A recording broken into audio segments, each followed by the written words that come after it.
guys, welcome to Weekly Weird News, and today's episode is sponsored by Stitch Fix. We're going to tell you about a special offer from them later in the show, but first, the weird news. One of the most bittersweet parts of doing this job is when one of the weirdos that we've been following finally gets brought to justice. I mean, it's the right thing, but it's bad for our content. The story ends, Yeah. presumably. Yeah, it's bittersweet. For a beautiful golden period of time from the autumn of 2015 to the spring of 2018, Martin Shkreli was one of those characters who seemed to just never stop, consistently providing us and the world with fresh new material, demonstrating what an absolute weirdo he is. Ever since he got sent to prison for 7 years, though, we felt an emptiness here. But thanks to a new report out of the Wall Street Journal, we've got a nice little peek into Martin Shkreli's life behind bars. Before we get to that, though, maybe you've, somehow never heard of Martin Shkreli. Sure, maybe one of you, but it's pretty hard to sum this guy up in a couple sentences, if that's the case. So let's try to give a real, as quick as possible, rundown of exactly why this man captivated us so much. So Martin Shkreli first ended up in the public eye when it came out that his company, Turing Pharmaceuticals, had acquired the rights to a medication used to treat AIDS-related toxoplasmosis and immediately raised the price from $13.50 per pill to $750 per pill overnight. This story would have just been another forgotten footnote in the long list of reasons why the American for-profit healthcare model is bullshit, if Shkreli had simply done what any other pharma CEO would have done in that situation. Just shut the fuck up and not responded to the criticism. But Shkreli wasn't like those other CEOs. Shkreli was a self-made 32-year-old millennial millionaire, and he'd be damned if he was gonna pass up all these opportunities to get his face on the news and become famous. What he became, though, was infamous, because in the various interviews Shkreli appeared on, he came off as a giant prick who seemed to genuinely enjoy how angry his drug price hike was making people. He instantly became the face of a huge existing problem in this country, and what a punchable face it was. Anyways, that story mostly died down after a few weeks, like all stories do, but Shkreli used it as a jumping off point to building his social media following on sites like Twitter, where he loudly and proudly doubled down on his rich asshole image. And for whatever reason, people seemed to love it. Yeah. Wasn't long, though, before Shkreli was back in the news for something else completely unrelated. The hip-hop group the Wu-Tang Clan had released their album Once Upon a Time in Shaolin in May of 2015, and what made this album unique was that they only released one single copy to be auctioned off to the highest bidder.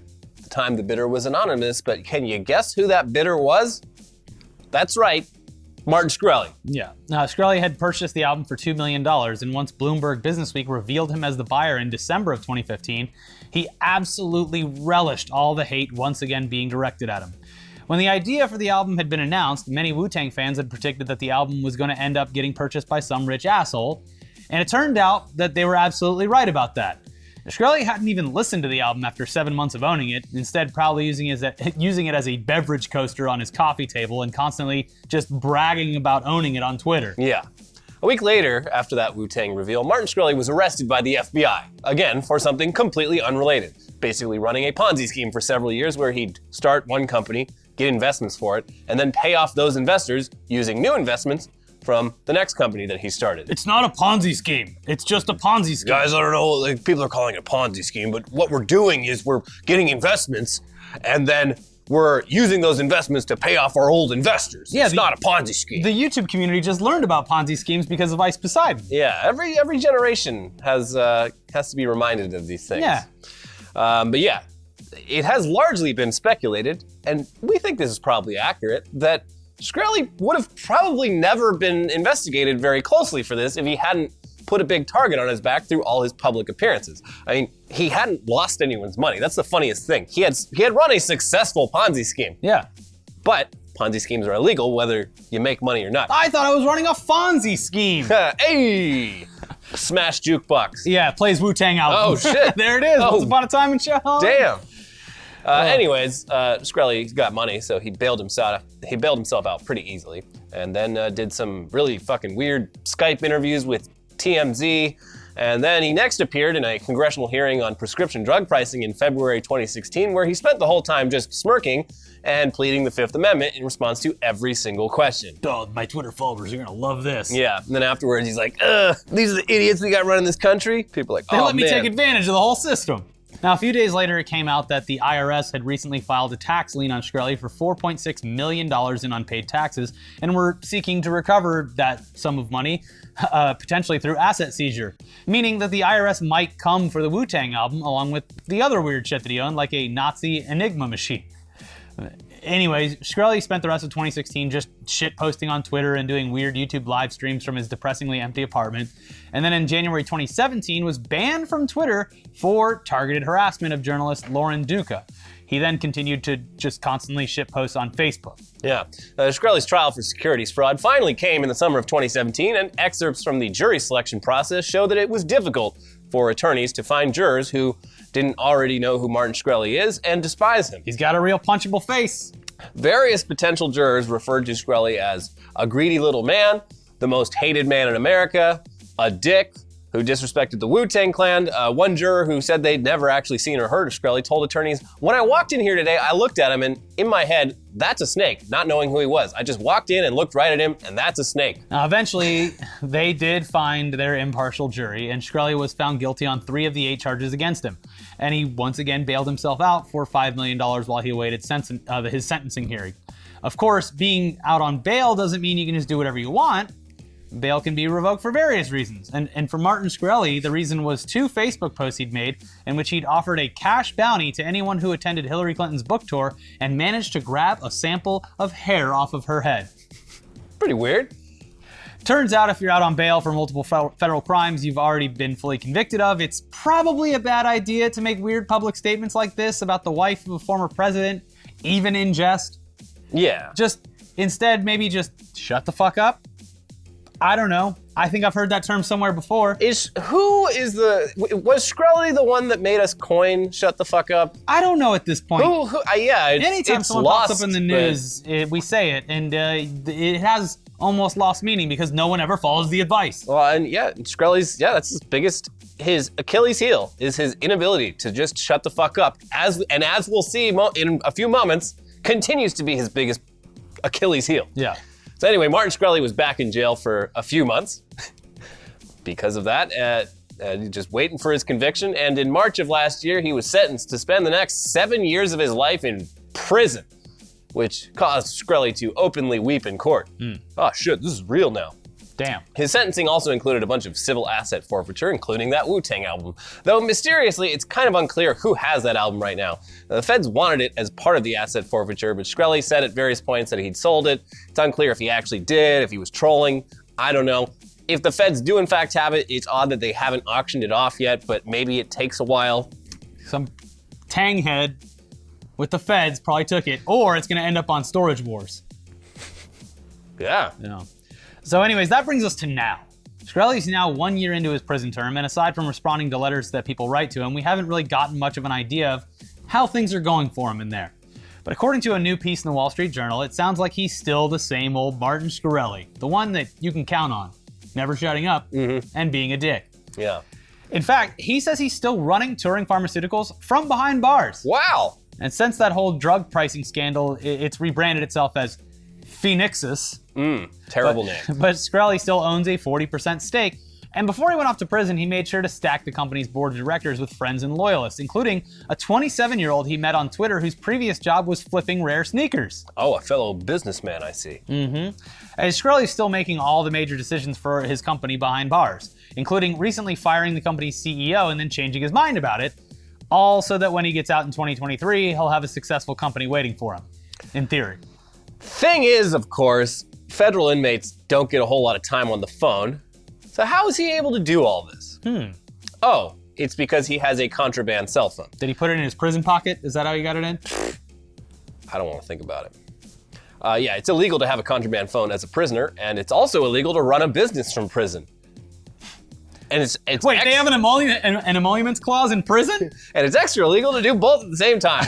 One for the other. What a country. So it's no surprise that the U.S. Bureau of Prisons is now investigating Shkreli about these things that that was written about him in one of the biggest newspapers on earth. Someone said it. We're not sure if it's him, but we have some theories. Also, Martin Shkreli's pharma company despite all this, they're still not really doing so great these days, having lost about 20% of its value last year. He's on the phone with the investors meeting. Okay, Shkreli, it's not that bad. There's this company called MoviePass. You've been behind bars, you probably don't even know about it. But let's just say they're doing a lot worse than we are. You know what he should do? He needs to start up an events company selling tickets to exclusive events like the Met Gala and the Victoria's Secret fashion show. Yeah. And then not actually deliver the tickets and just keep the money and lose the phone number. Sure. The old Billy McFarland. Yeah. Anyway, yeah, the contraband cell phone alone could get another year added to his sentence. The rest of it, I'm sure, makes that even longer. So there may not even be a company waiting for him anymore once he gets out. Yeah. So apparently, though, he's also kept up on his Twitter and Facebook shitposting while behind bars, though his prison accounts seem to have been swiftly deleted by Twitter and Facebook once this article broke. Offline, though, it sounds like he's doing okay. Here's an excerpt. He has made prison friends, including Crispy and D-Block, some of whom affectionately call him Asshole, according to people familiar with his new life. They walk alongside him in the hall to ward off shenanigans from other inmates. For reputational reasons, they persuaded him to turn down a gig playing guitar in a prison band because the other members were locked up for child molestation. Whew, close call. Dodged a bullet there. Aside from that, he's apparently trying to grow a beard, but it's patchy. He's been cutting his own hair with safety scissors. I'm sure he looks great. He gets into arguments with other inmates about proper grammar. Perfect. And like many inmates, he's been using a lot of this newfound free time to hit the gym and work out. In fact, he's apparently gotten so swole over the last year that he can now do 15 push-ups in a row. And that's, a year of training. We're Not very bad. proud of him. I actually, when I read this, did you test yourself? I tested myself and I can still do 15 push-ups in a row. Yeah. So I'm at least on the Shkreli workout plan. It's not nothing, but if you're in prison, you should be doing a little bit more. You should be able to do a little more than that. Yeah. There's nothing to fucking do. Yeah. Anyways, he may need to up those reps pretty soon though, because according to multiple prison consultants that Vice spoke to, Shkreli using an illegal phone to illegally run a business that he's legally barred from running could get him sent from the white-collar resort prison he's currently at to a much more unpleasant maximum security prison. But no, will D-Block and Crispy be able to come with me? Can they come with me? Guys, quick, break some laws. Here's some books on securities fraud. Now, what's especially interesting here is that at no point in the article does the Wall Street Journal say they've actually spoken to Shkreli. Everything written here is just based off of quote-unquote sources. And these sources are knowledgeable about Shkreli's situation. And it's highly unlikely that they'd bother publishing this if they weren't sure that this story wasn't bullshit. Yeah. It is the Wall Street Journal, so you would hope they would do their fact-checking and at least... You can't just call up a newspaper and say, I got... they're gonna look into you. They're gonna verify that you know what you're talking about. Yeah. So it has led some to speculate that the source is actually Shkreli himself, who decided it would be fun to brag to a major newspaper about how he's doing in prison without blatantly outing himself as the person supplying the information. Plus, it's like story laundering, where it comes back and he's like, I'm not running anything in here. Who said that? Who would say such a thing? It would be pretty cool of me if I was, but no. No, not doing it. In any case, the article also mentions that an author has been visiting him regularly to interview him about a book that they're writing about him. So I'm sure that book will be a very interesting read when it eventually comes out. Yeah, it's a hell of a story. When I was, when we have recurring characters like this, I like to go back and search through our old scripts and, pull my information from there. And in addition to all the episodes we've done about him, we mentioned Shkreli so often. Yeah. He's so unique. Prolific in the weird characters list. It took me quite a while to really recap the Shkreli saga. It's actually good that this all happened because we got to do a new episode that kind of retold the whole story because the other ones had been deleted. Yeah. So now we have a fresh Shkreli take on this channel. And this was, again, I'm kind of shocked that there hasn't been a full feature-length documentary about Martin Shkreli's rise and fall because people are probably just who gives a shit about this guy? I mean, it's fascinating because again, you can call him an idiot, but he's not an idiot. He's a very smart dude. Yeah. But his ethics are weird and bad, and he has this pathological need for attention. Yeah. That overpowers ultimately any kind of has fucked rational up. thinking. His need for attention has completely self-sabotaged everything about his life. I think it's fucking fascinating. If I had nothing else going on, I'd say that we should do this documentary, but I'm kind of busy. Documentaries are a lot of work, and plus he's over in New Jersey right now. Too far. It's too far. Just give me a prisoner in LA. I'll drive downtown to City Penitentiary. Yeah, the Twin Towers. Yeah. That's what they call it. I don't know if they still call it that. Well, it might be in poor taste now, but that's what it was called. Yeah. Yeah. Well, anyway, before we get to this week's best headlines, and boy are there a lot of them, it is time for a word from this week's sponsor, Stitch Fix. Want to know where I got this jacket?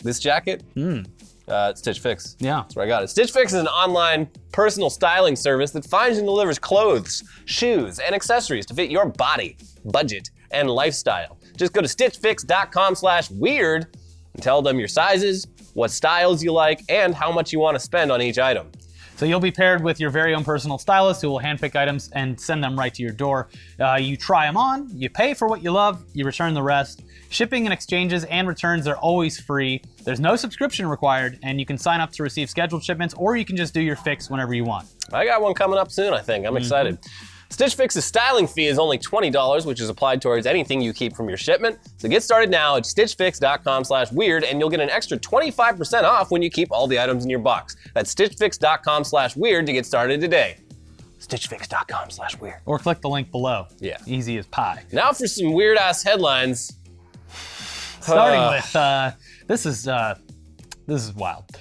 Brazil's president shocks country with graphic golden shower tweet. Yeah, and it sounds like he pulled a little Ted Cruz and accidentally tweeted some porno, but no, he was actually using it to show how disgraceful. Well, and just during Carnival. The funny part is, anyone who can't speak Portuguese or pick up on like the context clues of the caption, it looked like the president of a country was literally just sharing a video on social media of someone peeing in someone else's mouth on them. Yeah, what he was doing, like the video is real and it's from one of the Carnival celebrations. Yeah. He was basically trying to be like, look how far this country has fallen. Like this is disgraceful. We need to take back this country from these disgusting people who are ruining Carnival. Carnival is supposed to be a religious holiday. But so he did that and everyone's like, the real golden shower should be the money that we're all making. Yeah.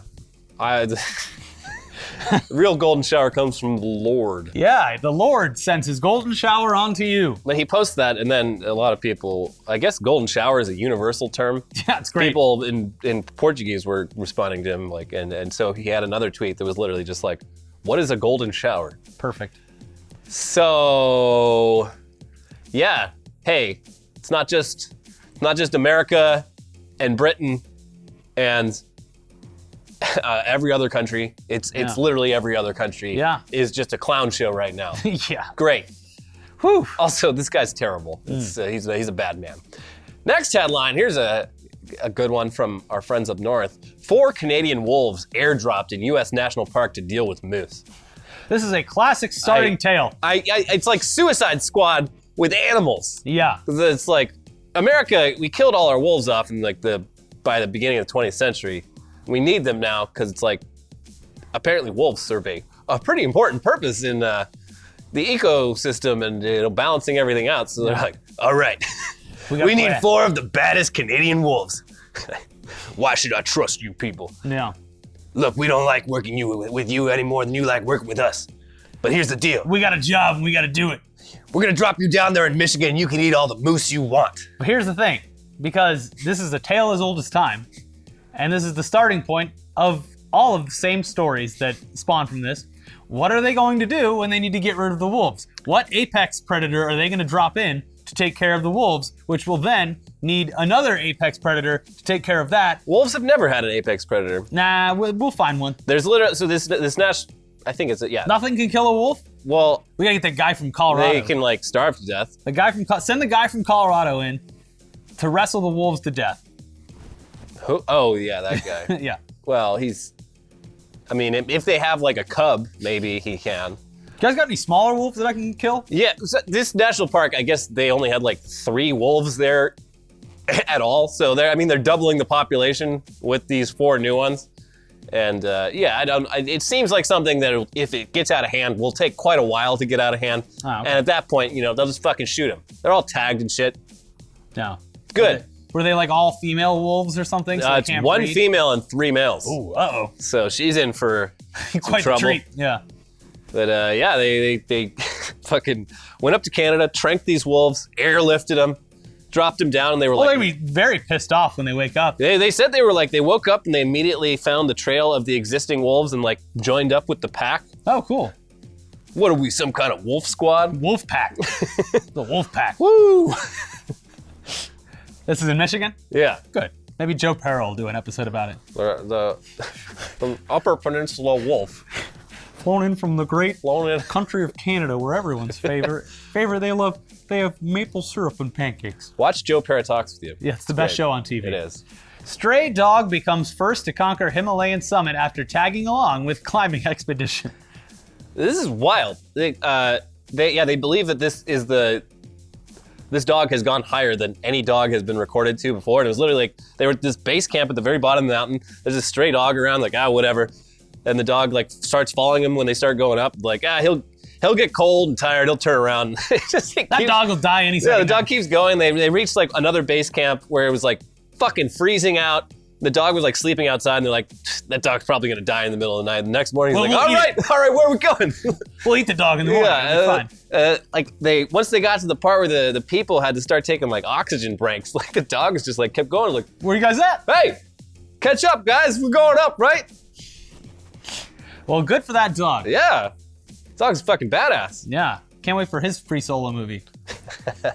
It'll be great. Can't wait to find out that dog was doping the whole time. I watched that movie this week. It is Can't great. do it. I can't do it. No, it's great. I can't look. The only problem is the guy's girlfriend just the whole time is like, you sure you want to do this? He's like, yeah, I'm fucking sure. This is my entire life. Is that the one where the guy died like after the movie? Well, I don't want to spoil it. Okay. Well, yeah, it's cool that you, all these, like, climbing these mountains as well. Like, it's great. Good for you. It was cooler when it was like one person doing it for the first time. Like now you're just taking a calculated but not very rational risk. Like people die climbing mountains and rock climbing all the fucking time. And it's like, I don't know, maybe it's the coolest feeling in the world, but it's definitely the coldest feeling in the world. Yeah, I don't know. It's messed up because especially when you got like kids and stuff, I don't know. I'm conflicted about it. Free Solo, it's you can stream it now, and like I watched it on Hulu because National Geographic actually played it. So good movie. It's a good movie. But speaking of being a man, billionaire diamond trader dies during penis enhancement procedure. Reports say. What enhancement was he getting done? Getting a reduction, right? Too big. I mean, possibly. Sounds like it's probably him getting his dick enlarged though, which. I don't know. It's like, you're a fucking billionaire. What do you need a bigger dick for? Unless it was like a micro penis, like, but then like, what are you gonna do? You can't really stretch that thing out. Even then, like, you can, like, there are solutions. You've got all the money in the world. Yeah, just like, I don't know. I don't really know what the deal is. It must have been very small. He must have been very self-conscious about it. But you're a billionaire. And he paid the ultimate price. There's so many women who don't give a shit if you even have a dick. Here's the thing. Billionaire, he could have climbed Everest instead of dying from his dick injury. Yeah, he could have died on a mountain. Yeah. And had his body just lay there for the next 200 years. Would have been a lot cooler. And then everyone would have known. They would have been going by and they'd have been like, there's the guy with the tiny dick. When you pass the guy with the small pecker, you know that you're almost there. Yeah. Yeah, well, I mean, it helps that this guy sounds like a real piece of shit, just in general. And there's worse ways to die, but not many. Yeah.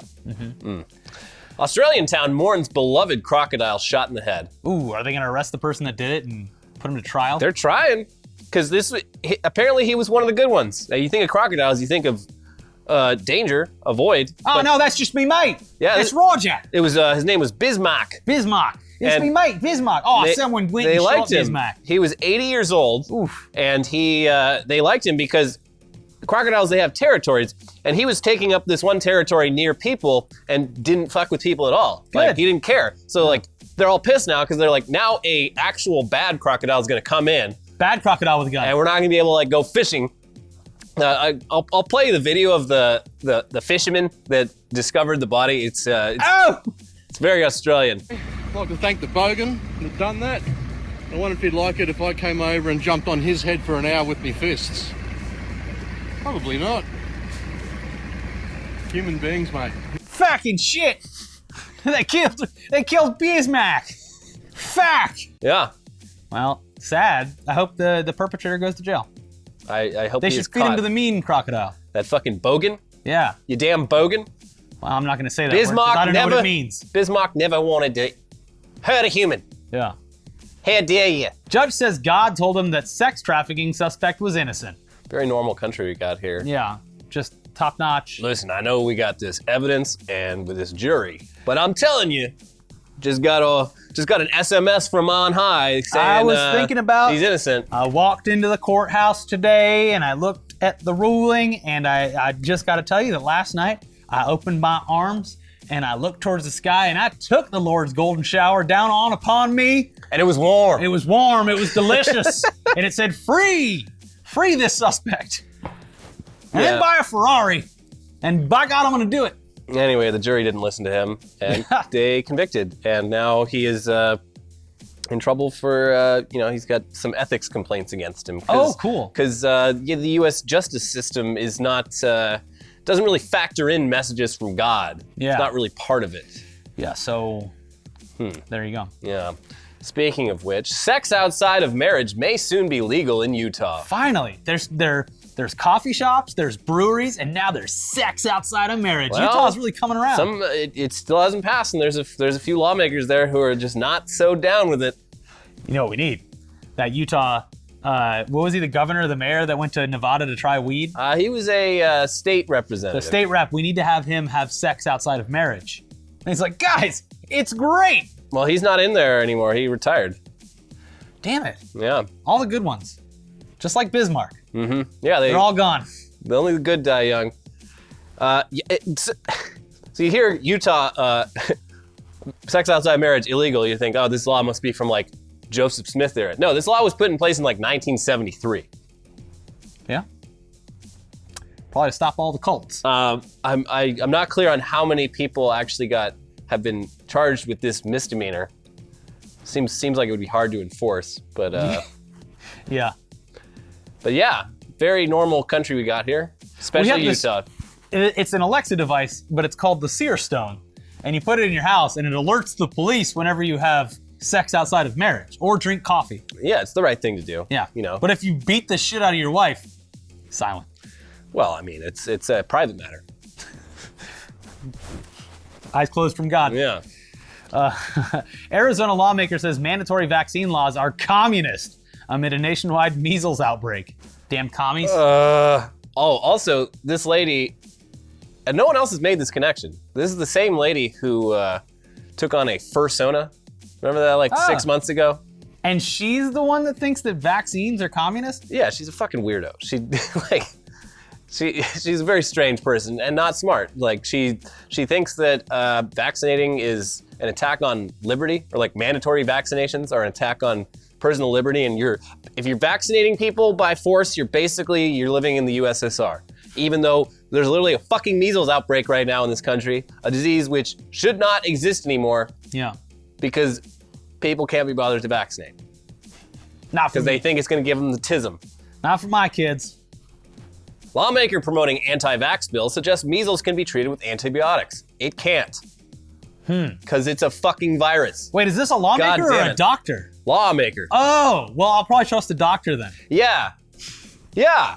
In matters of... Just put some Neosporin on it. In matters of diseases and medicine, I'll defer to doctors and scientists instead of lawmakers and anti-vaxxers. Oh, you got measles? Take a salt tablet. Get back on the field. Yeah. I don't know. I feel like if I got measles, I'm pretty strong. So I could fight the disease. Yeah. Like everyone else who gets it, they're probably weak little sissies. But give me the measles, I'll show that measles. I'll show them. I don't need no pussy vaccine in my body. Probably gonna give me the tism. Moving on. Florida man who allegedly threatened family with Coldplay lyrics ends standoff after SWAT promises him pizza. We're just doing Mad Libs now, I guess. Yeah, that was quite the headline. Yeah. Like a headline generator. Subreddit simulator. Yeah. So we taught an AI how to make crime headlines. How to commit crimes. How We analyzed 10,000 Florida stories and found the perfect AI criminal. Man. If I knew anything about like AI, I would program that. Yeah. AI Florida bot. I think half of those AI things are bullshit. Just people trying to get retweets. Well, the ones that do, a lot of them are bullshit. A few of them are real though. Yeah. But they're not very complex. Did he get pizza though? At the end, did he get his pizza? No, pizza was a lie. And the Coldplay lyrics that he texted to his family, it was that song "Fix You," which supposed to pretty uplifting song if I recall, but I guess in the right tone of voice, it could be seen as threatening. Just never ever text anyone from your school the lyrics to "Foster the People," and you'll be fine. Whew, That's fucked up. That song's about, it's told in first person about shooting up the school. Yeah. But, it's a great summer jam. It's got a real good hook to it. Makes me just want to go to the beach. Yeah. Not armed. Better run, faster than my beach ball. Right? That's what he said. Yeah. It's, woo. Kind of just skirted over everyone's. It's pretty amazing that they managed to proof that no one looks at the lyrics of that song. The success of that song is, it's a testament to something. I guess. The shooter from South Florida wrote the lyrics down and said he listened to the song a bunch too. That's not great. No. Anyways, Martha Stewart partners with Canadian cannabis firm. Martha Stewart, she did her time. She's like, and Martha Stewart's like a fine wine. Yeah. Like she's gotten better with age. Absolutely. And physically and intellectually. And her culinary skills haven't suffered, I'm sure, but she has gotten a lot more laid back, a lot cooler. She's a weed mom now. The best thing that ever happened to Martha Stewart was committing fraud. Yeah. She got a look on the inside and she's like, she learned a little bit about how the other half lives. I did a little insider trading. Yeah, and then, making friends with Snoop Dogg. Mm-hmm. An unlikely friendship that persists to this day. Yeah. It's just fucking wild to if you went back to the year 1995 and you're like, hey, I'm from 2019. Martha Stewart's guess what? Awesome. Martha Stewart is selling weed. Yeah. And they'd be like, legally. Yeah, legally. Yeah. To be fair, it is. She's partnering with a CBD oil company. Yeah. So it's non-psychoactive. But even that, it's crazy that one of the most mainstream sort of home lifestyle people. Yeah, everybody's mom from the 90s. Yeah, everybody's mom from the 90s is smoking fucking weed now. Well, everyone's mom from the 90s is definitely doing CBD oil right now anyway, so it's perfect. Yeah, no, I still haven't gotten it to work. I've tried so hard. You don't feel it regardless. I know, but I mean, that's the thing is am I calmer now? I don't know. It's it's dubious, but dubious. But I don't know. Even if it is just the placebo effect, I puff on one pretty regularly. Yeah. I like it. It's fine. It's fine. Yeah. Yeah. Regular weed's fine. I just can't have the Can't stuff handle that it. gives me the stuff that makes my mind run. I need the bed stuff, not the awake stuff. My favorite is the stuff that's 75% CBD, 25% THC. Yeah, that's fine. Because you actually, a lot of studies have shown that CBD, in order to work, needs some THC present to activate. Mm-hmm. Again, we only started studying this shit in the last 2 years. Yeah. But I think that's probably true because every time I've smoked the stuff that's mostly CBD with just a little bit of THC, I feel fucking great. Yeah. Feel just the tiniest tingly bit high. Off to the weed store. Yeah, I know. By the way, I still haven't been to a fucking weed store. Oh, it's great. You just walk in. You just walk in and you buy things. It's inconceivable in my brain. Just hasn't occurred to me to try. And I did it for so long with the medical license, but now it just seems even crazier that you could just if my brother comes to visit, it's just let's go buy, I don't know, an ounce of weed. An ounce of weed, I feel like I would never finish that. No, I would get this far into it. I had someone visiting that went and bought some, and they left me a bunch, and it's still sitting in my desk. Yeah. And that was probably 2 years ago. Sorry. What's his name from Hope Steam? he's not on weed. Yeah, Valve. What's his name? Gabe. Gabe Newell's out back on his motorcycle again. Yeah. Anyways, this is the last headline. Let's get through it. Man lost in snow for 5 days, survived on Taco Bell sauce packets. Is that all he's packed? Well, he pulled over, slept in his car. The next day, the snow, it was a fucking blizzard. He was completely trapped. It was him and his dog. All he had was like some leftover sauce packets at the bottom of a Taco Bell bag. And like, I guess he was like probably licking snow and shit, but yeah. So next time someone complains about like, oh, your car's a mess, there's a fucking French fry right there. Tell them like, Nope, you're that's saving survival. that shit. So Yeah. that's survival food. Yeah. I thought you were gonna say he survived off of the funny, witty jokes that were printed on the packets. I just needed to laugh until rescuers arrived. Needed a couple little jokes to get me through the night. Are there jokes on those? Yeah. Yeah, they have like funny little sayings on them. Oh, I've never read them. I just tear right into them. I Glug them down. I had Taco Bell once, like 6 months ago, just because I was walking by one and I was like, huh, there's something I haven't been inside of in years. Let's try that. And then I felt like shit for the rest of the day. I order about once a month when I'm feeling naughty. Like, fuck it, Taco Bell night. And then every single time I wake up the next day like, oh, what the fuck? Yeah, it's one of those things that makes you instantly feel bad, as most fast food will do. But going down, it's so good. Yeah. Anyways, that's it for Weekly Weird News this week. Enjoy your CBD oil, kids. Yeah. Don't forget to go to the Patreon, support us on Patreon, check out our sponsor, Stitch Fix. Click the join button below the video to become a member, and have a great weekend. It's next week is St. Patrick's Day. You have a week to buy green shirts and beer. Yeah, or you're gonna get pinched. I'll pinch you. I'm gonna be in Mexico for St. Patrick's Day. Ooh. Yeah. So. But. Bye.